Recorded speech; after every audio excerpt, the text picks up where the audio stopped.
فبأي آلاء ربكما تكذبان. Baik, semua persiapan yang akan saya sampaikan ini Pak, sifatnya sunnah seluruhnya. Nggak ada yang menyimpang. Kalaupun nggak terjadi, ternyata kiamat 1000 tahun lagi, ini tetap akan bermanfaat dan berguna, nggak ada yang sia-sia Pak.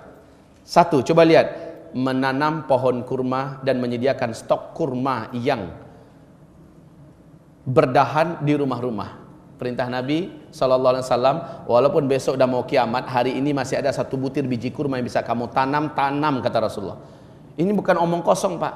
Barusan saya ketemu dengan Presiden Petani Kurma se-Indonesia, barusan di kantornya di Depok, Bapak Muhaimin Iqbal.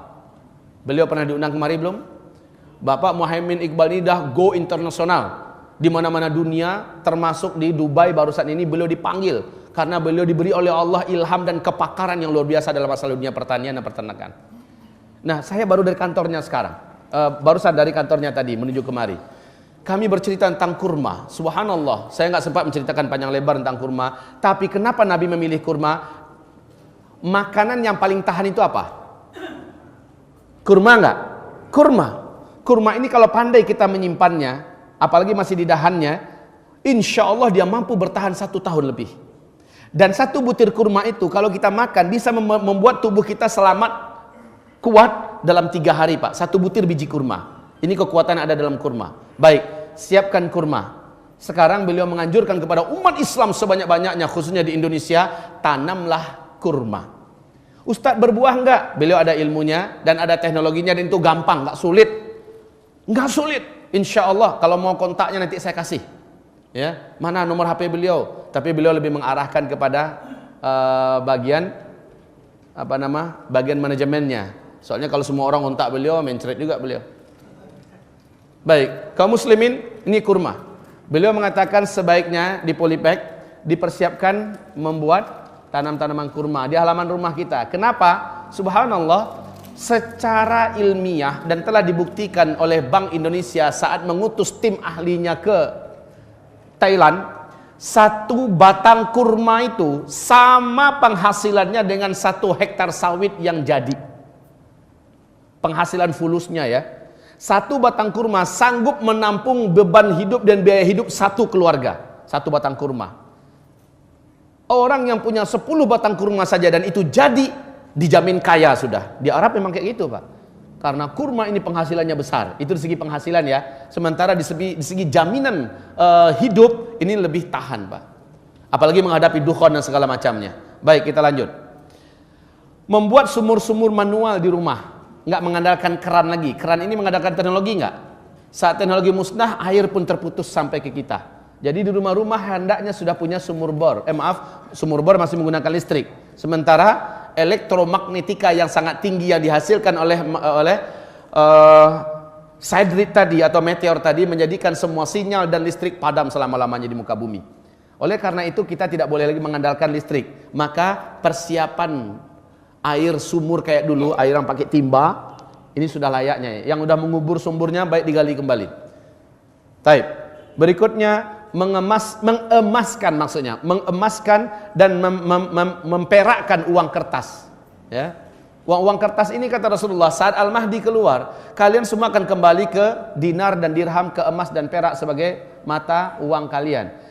Uang kertas kalian akan seperti daun-daun kuning yang berserakan di pinggir-pinggir jalan, dipermainkan oleh anak-anak dan kalian tidak peduli dengannya. Subhanallah, ini nubuat Nabi Pak. Sekarang Bapak tahu perkembangan ekonomi dunia. La haula wala quwata illa billah. Semua pakar dan ahli ekonomi dunia sangat meyakini bahwa 2017 adalah masa transisi yang paling mengerikan dan 2018 adalah kiamat ekonomi. 2018 kekacauan akan terjadi. Amerika, Rusia, Cina, negara besar sudah tahu persis uang kertas ini tidak lama lagi tidak akan dipakai. Maka mereka berlomba-lomba memperbanyak emas mereka. Cina gila-gilaan beli emas di mana-mana dan itu mereka sembunyikan agar tidak menjadi emasnya menjadi tinggi sekali dan sulit mendapatkan. Makanya negara-negara kita dirampok emasnya di mana-mana, di Irak, di Libya, di Indonesia. Bagaimana bisa memperbanyak emas mereka perbanyak. Jadi yang punya uang kalau memang ada rezeki, kalau berlebih ya, baik mulai sekarang nabunglah dalam bentuk emas batangan. Simpen diam-diam, suami istri saja yang tahu. Jangan diumumkan ke orang. Oh, saya udah mulai nyimpen, insya Allah dirampok maling. Ya, simpen diam-diam. Toh emas ini kapan-kapan perlu bisa dijual nggak? Nggak ada ruginya. Buat sumur timba ada ruginya nggak? Nggak ada ruginya. Semua yang kami sarankan nanti sebagai persiapan ini realistis, Pak. Nggak ada ruginya. Kalaupun nggak terjadi kiamat masih lama lagi, pohon kurma tetap perlu nggak bagi kita? Perlu, Pak. Dan pohon kurma ini ternyata salah satu di antara penyelamat air di muka bumi. Dia bertolak belakang dengan pohon sawit. Sawit malah mematikan air, merusak tanah. Sementara kurma kebalikannya. Ya. Lanjut. Mempersiapkan alat-alat penting kehidupan yang manual seperti kompor, ya, kompor sumbu, ya. Kemudian korek api, lilin, minyak tanah, lampu badai dan lain-lain. Dan ini diperlukan, Pak. Sumber minyaknya dari mana? Gampang, dari tanam-tanaman, dari buah pala segala macamnya bisa jadikan sumber minyak. Ya, baik. Terus menyiapkan alat-alat survival yang manual. Silakan apa saja alat survival. Kemudian masker dan kacamata renang. Masker yang dipakai oleh pemadam kebakaran kalau bisa Pak beli.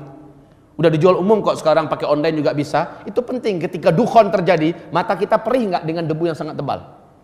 Bernapas pun susah nggak? Susah kaum muslimin, itu perlu. Kalaupun seandainya masker biasa saja nggak apa-apa. Untuk bawa motor masih perlu nggak sehari-hari kita pakai? Jadi kacamata renang itu perlu nggak? Perlu, karena perihnya mata kita. Toh ketika berenang juga bisa dipakai kok. Kan begitu kan? Nggak akan kesimpan di gudang insya Allah. Baik, terus memiliki alat-alat bela diri manual. Bukan hanya memiliki, juga ahli dalam memakainya. Samurai, pedang-pedang yang memang tidak mudah patah ketika beradu dengan besi lain, ya. Double stick, baju anti senjata tajam dan lain-lainnya. Ini mulai dipersiapkan. Toh orang kafir di Eropa sekarang mempersiapkan dari besi-besi terbaik. Mereka sudah membuat pedang-pedang dalam jumlah jutaan kaum muslimin. Mereka tahu tak lama lagi dunia akan kembali perang dengan senjata manual. Sementara di mana-mana terjadi banyak perampokan, pembunuhan. Saat itu kaum muslimin, lihat terus ke bawah. Kita memerlukan alat dan obat-obatan tibbun nabawi seperti alat bekam dan segala perangkatnya, mengerti cara meracik obat. Subhanallah, Allah memberikan kepada Bapak Muhaimin Iqbal ilmu yang luas berkaitan dengan tanam-tanaman. Bapak belajarlah Pak selagi beliau masih hidup. Beliau mengatakan gratis belajar dengan saya 3 bulan, makan minum ditanggung, dijonggol di tempatnya. Tapi hendaknya yang diutus adalah yang ahli dalam peternakan. Yang ahli dalam pertanian. Bagaimana tumbuhan ini bisa dibuat sebagai obat apa? Ini bisa dijadikan sebagai makanan apa? Beliau ajarkan insya Allah Ta'ala. Dan konsepnya dengan Al-Quran. Sehingga beliau terkenal dengan sebutan Taman Al-Quran. Ingat Pak, dunia sudah memperebutkan beliau. Luar-luar negara kita sudah banyak memperebutkan beliau. Beliau ada di sini. Ya. Dan beliau bukan hanya sendiri, beliau dengan tim. Oleh karena itu belajarlah dengan beliau. Taib kaum muslimin. Terus, nah di sini jika sudah dekat. Jika sudah dekat. Apa maksudnya? Bagaimana cara menandakan jika sudah dekat? Gampang, nanti baca di sini hadisnya berkaitan dengan dukhon, Pak. Dukhon kan yang pertama kan? Berkaitan dengan dukhon, Nabi mengatakan di langit 3 hari 3 malam atau 1 minggu lamanya kalian akan menyaksikan ada bintang berekor yang mengelilingi bumi. 1 bumi bisa menyaksikannya. Jika itu sudah kalian saksikan, maka bersiap-siaplah kalian mempersiapkan makanan untuk diri kalian dan keluarga kalian selama 1 tahun. Ini menandakan jika sudah dekat. Saat itu teknologi masih bisa dipakai. Mobil kita masih bisa meluncur. Pesawat masih bisa dipakai, Pak. Tapi ketika meteor sudah jatuh, maka semua teknologi berhenti. Nah, ketika sudah melintas di sana sini meteor ini selama 3 hari atau sampai 1 minggu kata Rasulullah SAW, saat itu sudah sebaiknya hijrah ke pedusunan yang sudah dipersiapkan dari sebelumnya. Disebut dengan pedusunan atau perkampungan akhir zaman. Yang berhak kita jadikan calon penghuni perkampungan itu hanyalah orang-orang beriman. Orang-orang beriman, karena kita akan saling jaga-menjaga nanti. Keluarga kita, istri kita, anak kita, kitalah yang akan pasang badan kalau ada para perampok yang akan datang, Pak. Saat huru-hara terjadi, Pak, semua orang akan egois. Pokoknya dia bisa hidup, keluarganya hidup walaupun bunuh orang lain, merampok ke sana kemari. Itu pasti terjadi. Belum apa-apa kemarin tahun 1998 ya. Bagaimana bentuk ketegangan di Jakarta? Padahal belum apa-apanya, betul nggak? Masing-masing orang sudah ngasah pedang, sudah ronda-ronda malam, sudah merampok di mana-mana, betul nggak? Apalagi nanti benar-benar dalam kekacauan yang tingkat tinggi kaum muslimin. Nah, saat itu kita perlu komunitas kampung yang orang-orang beriman ngisinya semua. Dari sekarang, Pak, dari sekarang. Saya menganjurkan setiap provinsi Setiap kabupaten hendaknya ada perkampungan muslim. 10 hektar setidak-tidaknya. Gabunglah orang-orang yang cukup berduit. Nanti kaplingkan 200 meter per 200 meter. Masing-masing bangunlah bangunan yang manual saja. Nggak usah mahal-mahal. Cukup 50 juta, 60 juta sudah bangun bangunan manual. Nah di situ nanti, di mana kalau sudah jelas semuanya menuju ke sana orang-orang beriman dan sudah siap jaga menjaga, lindung melindungi. Insya Allah kalau sudah bersatu macam itu, takut orang datang ke kampung kita, Pak. Sementara kita saling memelihara dan iman juga saling dipelihara. Ini penting. Jadi bentuk kawasan hijrah orang-orang beriman. Setiap kota, bukan kota ya, setiap kabupaten hendaknya ada satu, minimal setiap provinsi ada satu. Saya di Sumatera Barat itu tugas saya. Sahabat kami di Riau itu tugasnya. Di sini ada juga yang sedang membuat di Banten. Ada yang, kalau Arifin Ilham membuat di Gunung Sindur. Hafizahullah. Masing-masing kita hendaknya berpikir keras mempersiapkannya dan pasarkan. Tapi yang berhak masuk adalah orang-orang yang lulus dalam seleksi. Orang yang beriman, pemahamannya Ahlus Sunnah wal Jamaah, ya, mau sholat berjamaah 5 waktu di masjid, wanitanya wajib pakai jilbab, laki-lakinya siap untuk latihan kuda dan memanah dan latihan bela diri untuk mempersiapkan diri, kemudian baru gabungnya di sana setelah jelas-jelas pasti ya. Kalau masih belum pasti, nikmati saja ibu kota dulu. Tinggal di sini, bekerjalah di sini. Tapi kalau udah pasti pindah langsung ke sana. Dan ini perlu dipersiapkan sekarang. Paham? Baik kaum muslimin. Selanjutnya, jual aset-aset dan barang-barang berteknologi. Mobil ada, jual cepat. Saat udah pasti ya, jual sama orang, pokoknya harganya 150 juta. Terbeli oleh orang 70 juta juga nggak apa-apa, tapi Bapak bisa cepat menggunakan itu untuk hal lain yang positif. Mobil masih diperlukan 2-3 hari Ustadz, rental aja mobil orang. Gampang ya, menuju ke sana. Habis itu suruh orang lain nganterin. Sopirnya dibawa dari dia. Sudah, intinya kita udah selamat duluan, beli tiket segala macamnya. Kalau perlu bawa satu keluarga pergi ke Mekah, Madinah. Disitulah negeri yang paling aman nanti di akhir zaman.